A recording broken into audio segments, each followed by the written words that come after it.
Haleluya, semangat hidup, hidup semangat, melangkah pasti bersama Tuhan. Perjalanan rohani kita sekarang ada di kitab Hakim-Hakim. Kitab Yosua sudah selesai, sekarang kita ada di Hakim-Hakim. Kita mulai dari Hakim-Hakim pasal yang pertama, ayat yang ke-28, karena ini satu aliran cerita. Demikian sabda Tuhan. Setelah orang Israel menjadi kuat, mereka membuat orang Kanaan itu menjadi orang Rodi dan tidak menghalau mereka sama sekali. Ada satu kesalahan yang dilakukan oleh orang Israel, yang diungkapkan oleh Alkitab, tidak menghalau sama sekali ketika mereka kuat. Dan kata tidak menghalau sama sekali itu muncul dalam beberapa ayat, menekankan bahwa kegagalan yang paling mendasar dari kehidupan orang Israel setelah mereka menjadi kuat, tidak menghalau, tidak memusnahkan, atau dengan kata lain, memberikan ruang di hati mereka kehadiran dunia ini. Memang kalau kita lihat perintah-perintah sebelumnya, ada semacam perintah untuk memusnahkan, memunahkan. Apa maksud memusnahkan, memunahkan itu? Jangan berikan ruang dalam hidupmu, dalam pikiranmu, dalam hatimu, kepada apa dan siapapun yang bisa merusak hubunganmu dengan Tuhan. Memang dimulai dengan sesudah orang Israel menjadi kuat. Ini menjadi pengalaman tragis anak-anak Tuhan kan?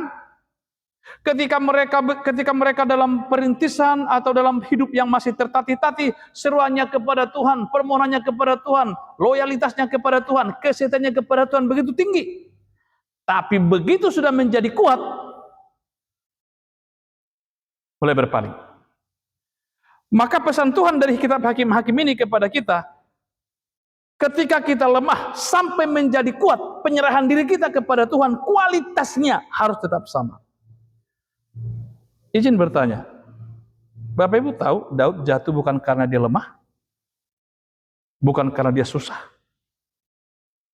bukan karena dia pasukannya tidak dapat bersaing bertarung dengan pasukan, dengan tentara bangsa-bangsa musuh yang lain.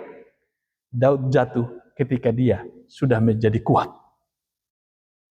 Ia berikan ruang dalam dirinya untuk memandang sesuatu yang membuat pandangannya kepada Tuhan menjadi gelap. Tahu kan peristiwa itu? Maka ini menjadi peringatan kepada kita.